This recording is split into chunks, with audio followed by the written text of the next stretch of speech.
Welcome to In Pursuit of Truth. This is your host, Sir Patrick Mack. We are back, and once again, we got a ton of Q to go through. But before we even start, I need to talk at you about a few things because it's important. I need you to know it, and I need you to understand it in case something happens in the future. First of all, Q's been dropping a ton of bombs, and it's honestly a lot of information to go through. I can't possibly deep dive on all this stuff and keep up with all the Q posts, 30 posts, 20 posts, 30 posts, 20 posts. I love Q just as much as anybody does. I love President Trump. I love all of you, and I really want to try and give you the best analysis that I can, but at this kind of bulk, I just simply can't do it. And I want to let you guys know that yesterday's video is about a 40-minute video, maybe a little bit under. Took me 12 hours to get to you between slow internet speeds, between software crashing, computer crashing. It's become kind of a daily thing over here. I don't say this to complain. I say this to let you guys know that I'm really struggling to keep up. And for those of you who want to click away and say, oh, Patrick, you need to suck it up. It's wartime, all right? Everybody's struggling with stuff. Yeah, that's real cool, man. Cover a couple thousand posts and then come at me with how I ought to feel about stuff. I'm trying to let you know that I'm doing my best and that I really want to give you guys the best content that I possibly can. But if it's going to be straight up bulk like this, I'm probably going to go back to either just doing or working on my documentaries, whether it be the Byte series, or maybe I'll just pick a few Q relevant posts and really do like a little bit of a dive on that so that I don't completely wear this out. But either way, I'm overextended. I'm burnt out. I love you guys. I'm doing my best, but I need you guys to understand that. Now, before we start with 4078, I actually want to reach in the mailbag in regard to 4077, this picture right here. Check the mail, y'all. Check the mail, y'all. This one comes from, we're just going to call him Austin, who says, "Sup, bro? Love the show." Thanks, Austin. I love your show too. I have a theory about the JPEG at the bottom of Q post pictures. So I copied the file name to an MD5 hash generator. Then I take the hash code. I'm not a tech person, sorry. And I paste it into Hillary Clinton wiki email search, and each one pops up a specific Clinton email. Yes, you're correct. And we talked about this actually a while back. I don't go into it very much because it's kind of its own little rabbit hole. Once you get into that, then you're going to spend your whole day doing that. And there are people online that are doing that stuff already.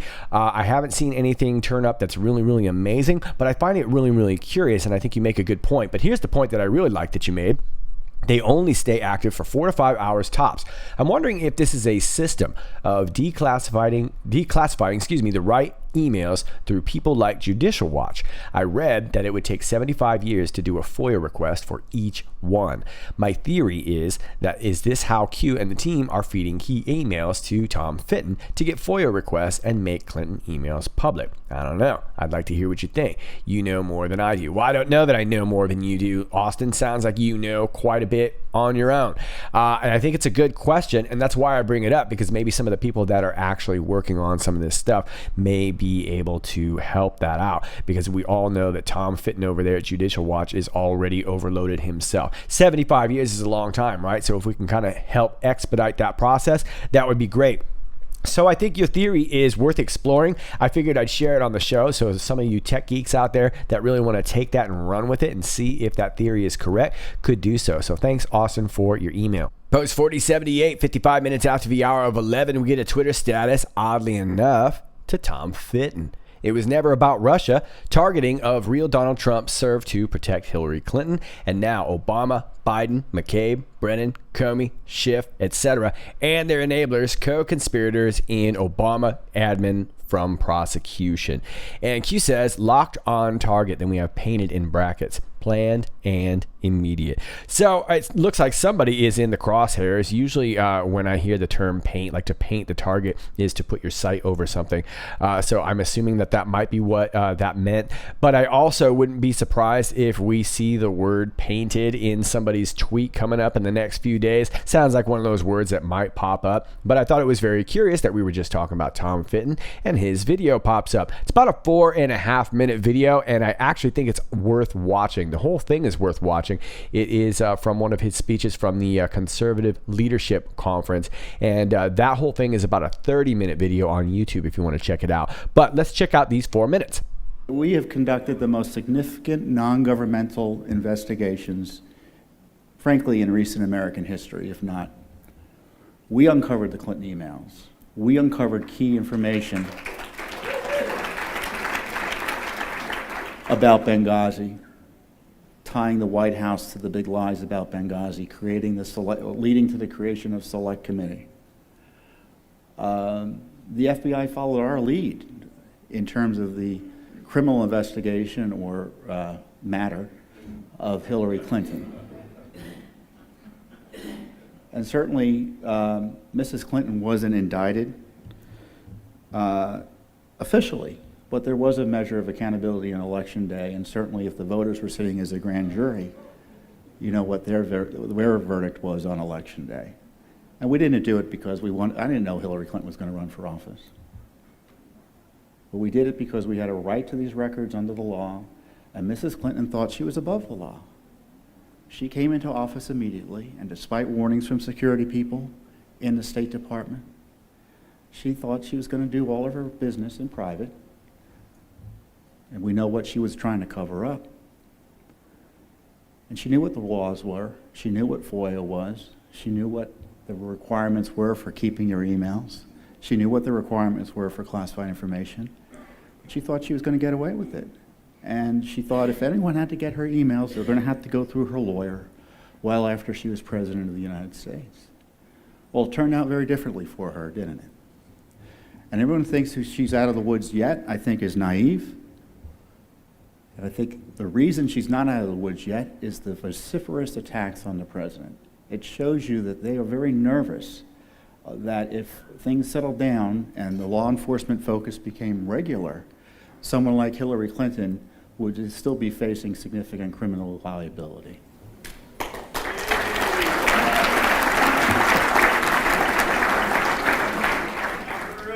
And I say, yeah, I don't know, is that on the White House wall? You know, there's this famous wall in Bannon's office where he has a list of all the president's promises, and I don't know, is Locker up on that list? And so the reaction to the loss, you know, the criminal class in many ways lost on Election Day last year. And the reaction to that is to, again, abuse the powers of government to go after the duly elected President of the United States.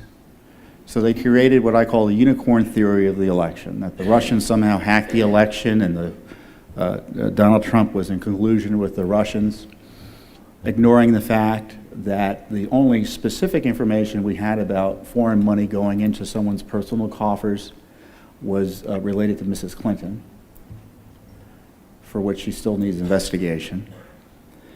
And because the hardcore left controls the levers of government and the media, they were able to create this scenario where the president would be facing criminal liability and potential impeachment.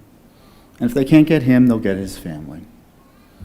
And believe me, if we thought a president, Republican, had done anything wrong, we'd be first out of the gate saying, hey, there needs to be an investigation, there needs to be an independent investigation, there should be consideration of impeachment, congressional hearings and such. But it's obvious nothing went on. It's obvious. So we're facing this crisis where they're breaking the rules, illegally leaking. Devin Nunes, one of the few members of the House who is kind of a whistleblower because he figured out by reviewing materials at the White House, intelligence materials, that the Obama gang was unmasking and spying on individual citizens in arguably an unlawful way. And of course, they were leaking classified information and violating the privacy of those citizens. So does anyone think that a president who would allow his IRS to target his political enemies and suppress an entire political movement against him would think twice about using the intelligence apparatus to spy on these same individuals and people? And political opposition both in his party and outside his party? Of course not. So there you have it. That will be linked down below if you want to see the whole thing. That is from January 2018. So are we talking about James Comey here? Is James Comey locked on target? And is that why he sent us a red rose the other day? And is that why Q was responding and educating us that he was painting the roses red? Is Comey on target, or is Comey helping us lock on target to somebody else? You tell me, but either way, Q's telling us planned and immediate. Post 4079, 58 minutes after the hour of 11, we get a Twitter status to Garrett Zimmerman on Twitter, who links this video. This is entitled on YouTube, "This video will get Donald Trump elected," and I will link this for you too. This Q has linked us to many times, which suggests it might be worth checking it out. It's about a 6-minute video. We need to move forward, but I will link you the YouTube link. It's the same link. You can watch it over on Garrett Zimmerman's if you want to give him a follow or at least a like for getting a shout out from Q. But either way, I will leave it for you to check out. Q says, listen carefully. Date, speech made, and then we have -1 in brackets, election day. So it looks like this speech was made in October 13th of 2016. Now, in relation to this -1 in brackets, election day, I'm not exactly sure what Q is referencing there. A year later, President Trump did make a speech in regard to their new tactical shift towards dealing with Iran. But I think we're simply talking about, this not being a 4-year election and how this whole plan has been implemented for quite some time. I'm not really sure what this -1 means. You guys can let me know down below. But the speech was given in October of 2016. Post 4080, 1 minute after the hour of 12, we get taken back to this older tweet from Donald Trump. This was from May 29th, 2018, so nearly 2 years ago. The fake mainstream media has, from the time I announced I was running for president, run the most highly sophisticated and dishonest disinformation campaign in the history of politics. No matter how well we do, they find fault. But the forgotten men and women won. I'm president.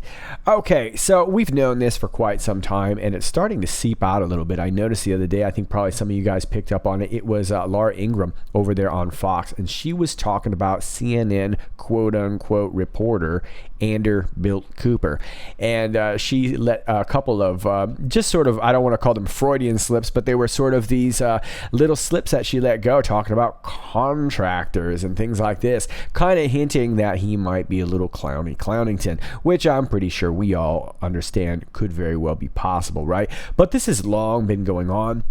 And I want to point this graphic out here. On December 29, 2012, President Barack Obama signed H.R. 4310, the 2013 National Defense Authorization Act. Section 1078 of the bill authorizes the use of propaganda inside the U.S., which had previously been banned since 1948 when the Smith-Mundt Act was passed. So I don't know if this will be some sort of hint at repealing some of this. I'm not really sure if POTUS will pull out some sort of executive order at some point. I can't help but think he's going to let this battle between him and the fake news boil over to a point where it just looks obvious. I think there's still a lot of people that hate him so much that they don't really find fault in the media. So I think it's going to really take something big to expose it. Sadly, that usually means a lot of patience. And, like Donald Trump always seems to do, he kind of leads himself right to the edge of losing, and then he grabs himself a win. So I'm not so sure if this is some sort of foreshadowing to a movement, possibly an executive order. But either way, I think this is something that we, the people, need to be chiming in on too, because it's directly affecting us. I know it's directly affecting myself. A lot of channels are constantly getting taken down. We're all pretty tired of it. And the only way to really get around this is to create our own. And perhaps that's exactly what we need to do. Post 4081, 1 minute after the hour of 12, we get taken back to post 3651 from the 6th of December 2019. You can see the movie poster right there, FISA Gate. People actually believe those responsible for the attempted coup coup attempt in brackets of a duly elected sitting U.S. president will go unpunished. End to our constitutional republic. No equal justice under the law. No accountability. Escape unscathed. Enjoy the show. And Q doesn't make a comment here, just highlights the enjoy the show. And I think they're reminding us that this has been going on for quite some time. There's quite a few actors on both sides, and that's kind of made the whole theater of all this so that it would play out. I would assume it's supposed to play out leading all the way up to election day. I've always kind of maintained that. It makes the most sense. And I do think we are going to see some justice for some. I think we may be frustrated with some others. I don't really know how it's going to play out. But I do want to say this, although I am normally a very optimistic person, and I still remain optimistic with all this, I do think we'll get some justice. But I do think if there's one thing to be learned from this whole process is the importance of us being involved. What I don't like about the line enjoy the show is feeling like I'm being placated or that I shouldn't be participating. And I don't really think that that's the case. I think when you really enjoy the show, sometimes you can really enjoy the show by being part of the show, being active, whether it's being active in our communities, whether it's being active in our local schools. We've seen how much corruption kind of lies beneath, right? And we know that this is infested really every aspect of our society. So the only way we're really going to speed up that process is by getting involved ourselves. And again, I'm not trying to get on a soapbox here, but I think there's a difference between understanding the theater that's going on in DC and the importance of us remaining relevant as United States citizens, or really world citizens. This goes for any kind of government. If you're able to participate in your government, or if you're able to participate in just your civic duty in your neighborhoods or whatever it might be, there's a lot of benefit to that. That's how we control our republic, and that's how we keep control of our republic. All right, enough of me. Let's move on. Post 4082, 9 minutes after the hour at 12. We get a Twitter status to Vendetta is V at V for Vendetta. Almost slipped that one right by me, but you didn't. Anyway, it's a cool little hoorah video. Check it out. Patriots worldwide. From British Columbia, Canada. Greetings from Nokia, Finland. Hola desde Ecuador. Colchester, England. South Africa. Saludos desde España. Greetings from Denmark, here with the Little Mermaid. G'day, I'm IPOT Macquarie, Australia. Bonjour, c'est Colombia. Where we go one. Where we go one. Where we go one. Where we go one. Where we go one. Where we go one. We go all. पूरे Queens. AM में Swiss.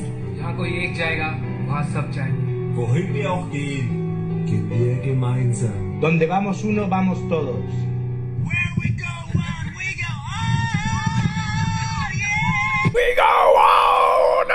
No. Never in our history has this been attempted. Patriots worldwide simply needed a spark to reignite the engine. For humanity, where we go one, we go all. Yeah, I think Q is a part of this, but it's really so much bigger than even Q, right? This is a massive movement. And I know it feels like we'd like to have more action being taken, and I do think that that has to happen. But the education part is so crucial because there's still a lot of people that don't really realize what's going on. But more and more people worldwide really truly are. I have to tell you that just in my personal life, I've had a lot of friends that were clowning me just a couple short years ago. Now they're writing me, they're trying to get me to hang out, they're trying to get me to say what's up. Now just tell them to watch my channel. Just watch my channel. That's what I say. Anyway, you get the idea, and it's cool to see people linking up around the world. Very cool video. Thanks, Vendetta is V for humanity. I do think there might be a little something to that Spark reference, and I'm actually trying to work on some stuff for my Byte 3 series that may or may not reference that. I think there's a couple things I'd like to look into, but I do think there was a specific reason why Q mentioned the word Spark specifically. You guys can let me know down below. Let's move on for now. Post 4083, 55 minutes after the hour of 12, we get taken back to post 4014, and it's a rather long one, so I'm just going to attempt to sum it up. But we were talking about the Democratic strategy all together and how they're trying to push back the convention, COVID-19, changing out Joe Biden, all this kind of stuff. Biden is obviously melting down before our eyes, and I think they know perfectly well he has no chance in beating Trump. So I think this is a great time to keep everybody home.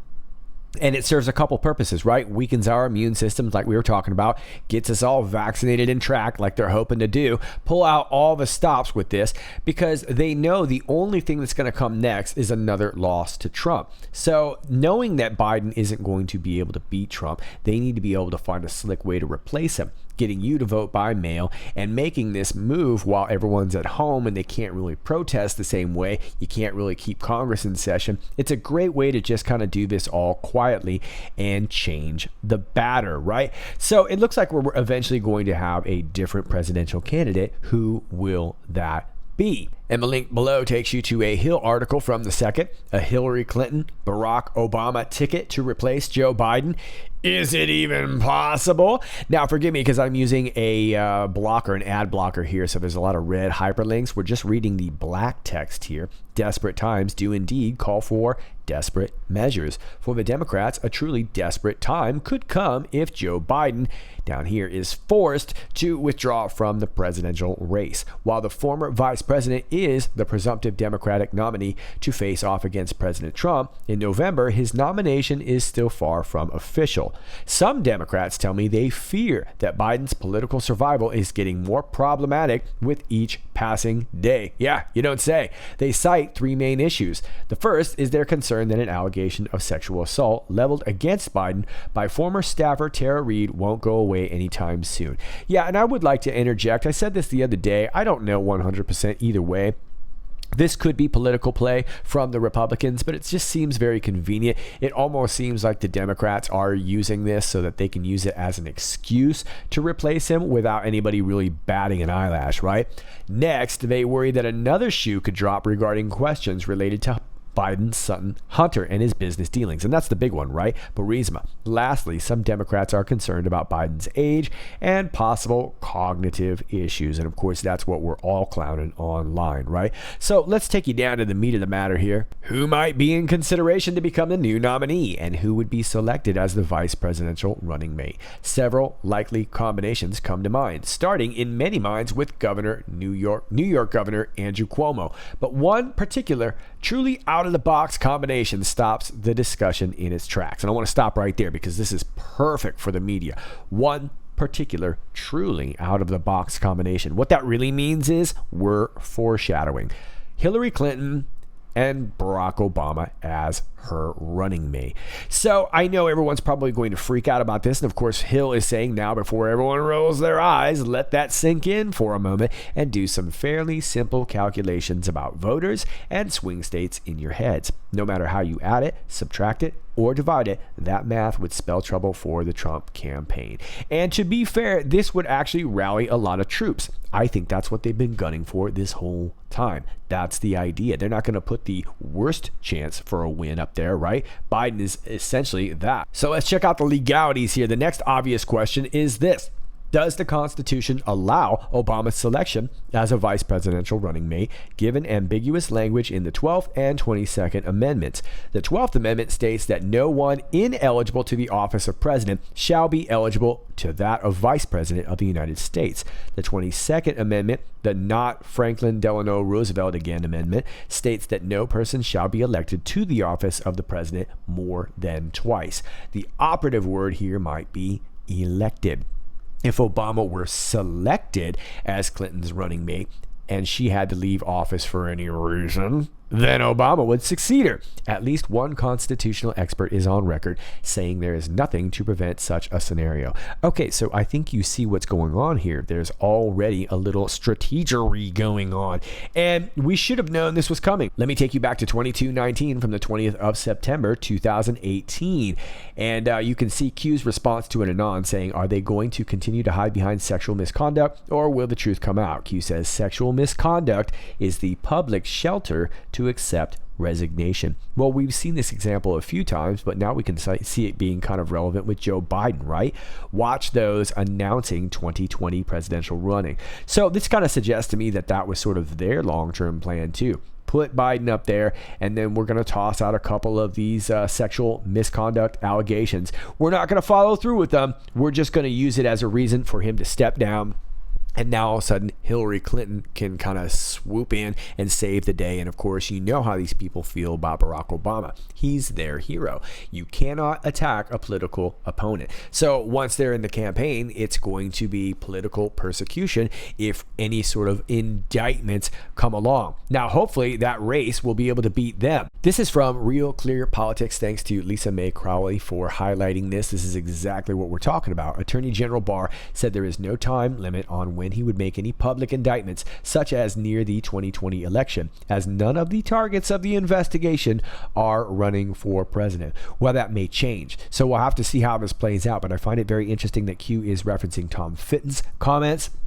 And now we're talking about this all popping up. And of course, we have the sexual misconduct allegations with Joe Biden. It seems all perfect for this to come into play, and it really sets the stage for quite a movie. Post 4084, 3 minutes after the hour of 1, we get a link to the justice.gov site. Q says, digest, know your rights. We are talking about deprivation of rights under color of law. Section 242 of Title 18 makes it a crime for a person acting under color of any law to willfully deprive a person of a right or privilege protected by the Constitution or laws of the United States. For the purpose of Section 242, acts under color of law include acts not only done by federal, state, or local officials within their lawful authority, but also acts done beyond the doubts of that official's lawful authority. If the acts are done while the official is purporting to or pretending to act in the performance of her official duties. So we're seeing this a lot, right? With mayors and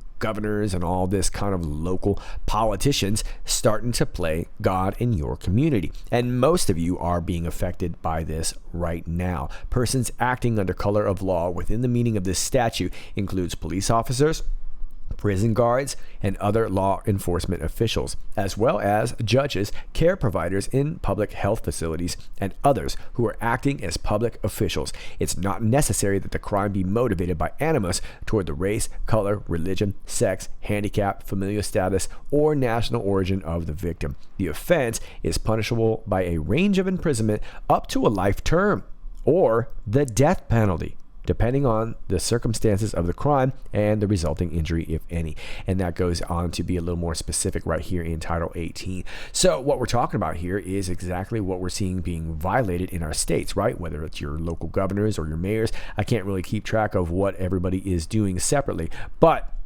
we've seen this. We've seen people getting arrested simply just for going to the park, right?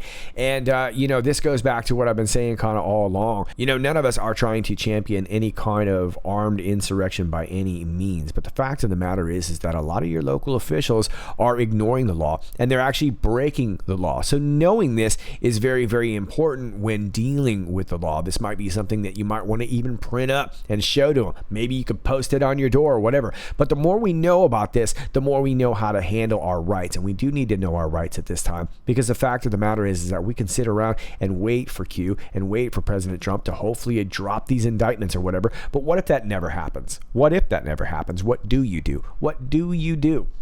Well, knowing what to do, or at least knowing your rights, is a great place to start, and it puts a little bit more power back into your hands. We see a good example of this in 4085, 22 minutes after the hour 1. This is from Anthony Sabatini.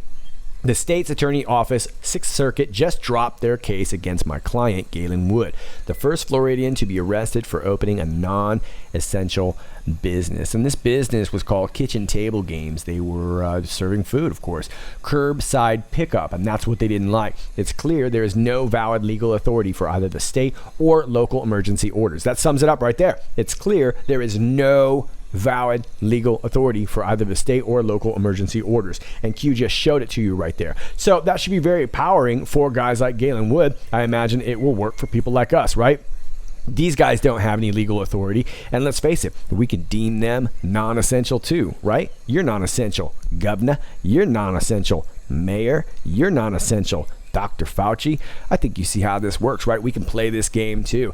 And they can't sue us all. They can't sue us all. So, like I said, I'm not necessarily suggesting that we cause a bunch of trouble or whatever, but the fact of the matter is that I know you guys need to go back to work. Everybody's got to go back to work. That's the whole idea. And we're not going to be able to go back to work if they try to keep shutting us down. But the fact of the matter is they don't really have any valid legal authority to do so. So you take that information, do what you will with it. Post 4086, 42 minutes after the hour 1, we get a Twitter status to the disruptive physician who says, meanwhile, regular doctors like me are using HCQ, being hydroxychloroquinones plus azithromycin and zinc to good effect. One nursing home in northeastern Ohio had 30 cases. Started everyone on HCQ. No deaths. Quick recovery. Why would the MSM hide this? Why would Twitter block people who question the WHO? Well, we've gone over this extensively, right? And I'm going to go over even more of it in more of my Bite series. But I think we all really understand this, right? The whole point was never to get you well. It was never to really actually give you a cheap medicine. And now that they're realizing that the vaccine is not going to be widely accepted, they're still pushing it. And to be fair, even President Trump has mentioned that, this will be coming out later in the year, that there will be a vaccine. I think he's placating the media a little bit, but it is something that we should keep our eyes on. But we know that hydroxychloroquine is actually very affordable, and that's really key too. So they would rather have you take this remdesivir or whatever it was called, because that is another Gilead project. That's another Bill Gates project. The same guys make the same money off of that. So if they can't stick you, they'll just get you with the bill, right? And they'll keep funding their operations until they can try again. Logical thinking. Let's move on. Post 4087, 49 minutes after the hour 1, the Twitter status is to Mike Pompeo. Be sure of this, the wicked will not go unpunished, but the descendants of the righteous will go free. Proverbs 11:21. Hashtag Sunday Scripture. Post 4088, 59 minutes after the hour 1. The link is to My State Line, talking about Rockford, Illinois. The state of Illinois has released 146 sex offenders statewide, including 3 considered sexually dangerous persons convicted in Winnebago and Ogle counties. The state of Illinois released a list of almost 4,000 inmates released from prisons, including 64 convicted of murder. A list released by the state shows each inmate who had their sentence commuted by Governor J.B. Pritzker or were released early by the Illinois Department of Corrections. Okay, for those of you living in Illinois, you know that Governor Pritzker is straight up deep state knucklehead, long time family of deep state knuckleheads. And of course, they own a bunch of hotel chains. These guys are deep as deep gets. This guy's straight up scum. For those of you who are not familiar with him, I go into his family a little bit in, I believe it's my Weatherman 2 video. Anyway, so this is going on around the country. In addition, the list shows the release of Bernard Williams, 37, convicted of felony aggravated criminal sexual abuse. Jay Lindemeyer, 37, convicted of predatory criminal sexual assault. And Brian Davies. Okay, so you get the idea. You're not allowed to leave your house, but these guys are totally cool. And it looks like they're trying to start insurrection, right? They know this is going to absolutely infuriate us, which is why, if you ask me, I think we should go right straight for Governor Pritzker. It should be litigation against him. It should be dealing with him, finding a way to put this guy down, because this guy's really the one that was making all the decisions. The damage seems to have already been done in a number of states. We've seen this before. Q says, why are Democratic governors around the nation releasing convicted felons? Dangerous, early, because they want the trouble. They want you to get angry. That way, when you go out armed, they can find a reason to disarm you and make it look like you were the problem all along. Why are Democrat governors around the nation instructing or instructed law enforcement to arrest those who challenge, do not comply with lockdown orders? Because, again, they want to make you look like a bunch of dumb rednecks with guns that are causing all the trouble, when the fact of the matter is they're letting these pedos out on the street, and it should be infuriating. And I don't really necessarily know the best way to tackle this problem. You would think that if there's anything that I feel so sorry for right now, it's our law enforcement, because they're sort of torn between having to listen to the establishment and deal with the people. They're the ones that are out there actually dealing with this every single day. But at the end of the day, guys like Pritzker, whenever we see these orders, I think it's important to just go straight to the top, find out who is making these orders, and then start finding ways to remove these people, whether it be through some sort of litigation or whatever it might be. It seems like it's time to start start reconciling. Post 4089, 2 minutes after the hour 2. Sometimes you can't tell the public the truth. You must show them. It's time to wake up. Yeah, wake up indeed. There is a sense of urgency here right now. And, it's one thing to say that, hey, hopefully our friends will sort of come around. But at the end of the day, there was a release of a ton of prisoners. And some of these guys are going to cause some trouble. Who knows who's going to be affected by them? They may be conservatives. They may not be conservatives. But whoever's affected is going to be permanently affected, which is why this is something that we need to deal with, something that we need to act on, and we need to do it right now. Post 4090, 30 minutes after the hour 2, we get a Twitter status to Daily Caller. We are talking about another Chicago deep state knucklehead that I also bring up in my Weatherman 2 series. If you've not watched my Weatherman series, I highly suggest it. Weatherman 1 and 2, you can find them on my page. Chicago Mayor Lori Lightfoot to people breaking social distancing orders. We will shut you down. We will cite you, and if we need to, we will arrest you and take you to jail. Well, no, you won't. No, you won't. We know our rights. That's what we're talking about. Why are the gatekeepers releasing of criminals, jailing of non-compliance, lockdown people, all Democrats? Know your rights. Well, Q just showed us what our rights are, right? And we realize that when we exercise them, we may just win. They can't arrest us all. And I want to point out, Lori Lightfoot, 2 words for you: Sidley Austin. I'm just saying. You can look into it if you want. You can watch my Weatherman series. This chick's a knucklehead. And of course, this is corrupt Chicago, so it shouldn't surprise us at all. But it looks like they are going for a serious end run, a Hail Mary. This is their last attempt at power, because anything past this takes them to the election, which they know they're going to lose. So this is the Hail Mary that we're watching. And I also want to point out that, I get a lot of comments saying, well, when is Q going to do something, or when is President Trump going to do something? And commenting that Q is just here to placate us, keep us from acting. Q saying right here, know your rights. Now, Q doesn't tell you to act. I don't tell you to act. I won't tell you either way. That's for you to decide.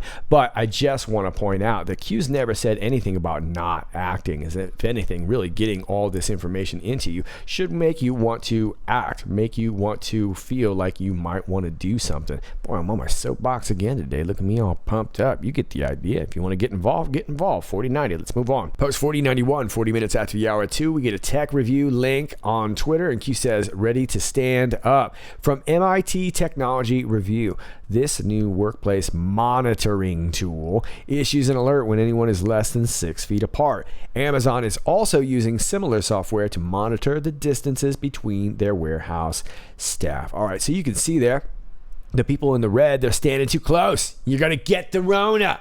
All right, maybe the Rona will do a parkour jump across the street. It can jump like 13 feet, last I heard, right? People in green, you're good. Don't get too close. Keep away. Don't get Rona. You understand what's up, right? This is very disturbing. And this tech's been around for a while. This isn't coming. This is here. They're just testing it, right?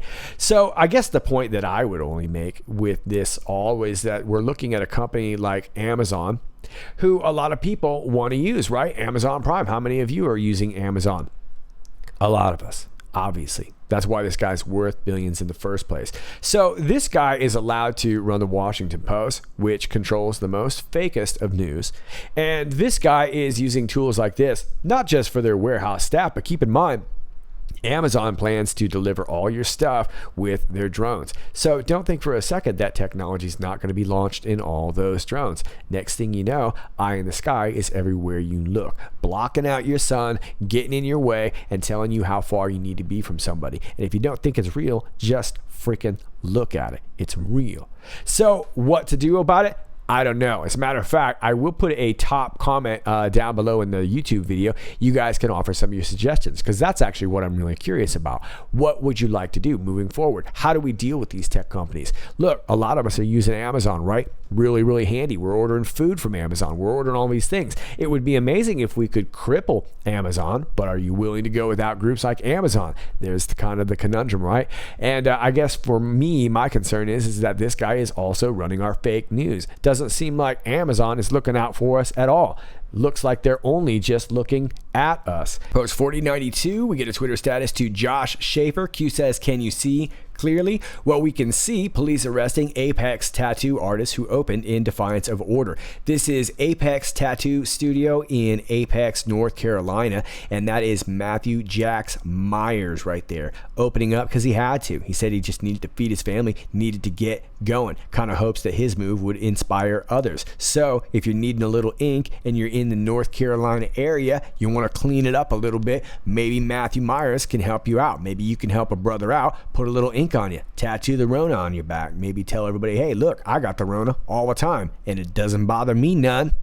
Anyway, we see a bunch of masks on some of their faces, not on Matthew, not on the girl in the background right there with the phone. What's up? Who's getting Rona? Who doesn't have Rona? I'm confused. Who's allowed to go outside? Who's not? Who's allowed to be 6 feet apart? Who's not? I don't get it. Seems like we're just making up stuff as we go along, right? So good on you, Matthew, for finally acting, and I think we're going to get a lot more people. He also said, hey, look, you can arrest me, but you can't arrest us all. That was basically just what I was saying to Lori Lightloafer, right? So they can't arrest us all. Maybe it's just time to start moving, right? Well, I wish you the best, Matthew, and I have a feeling that like a lot of these other cases, it's going to get thrown out at some point, because the legal system is going to get overwhelmed. And I can't help, but I really feel bad for these police. I wouldn't be surprised if they're begrudgingly doing some of this, right? This can't be easy for them trying to figure out what to do on a job. Q says, can you see clearly? I think we can. Post 4093, 32 minutes after the hour 3. In reality, they're not after me. They're after you. I'm just in the way.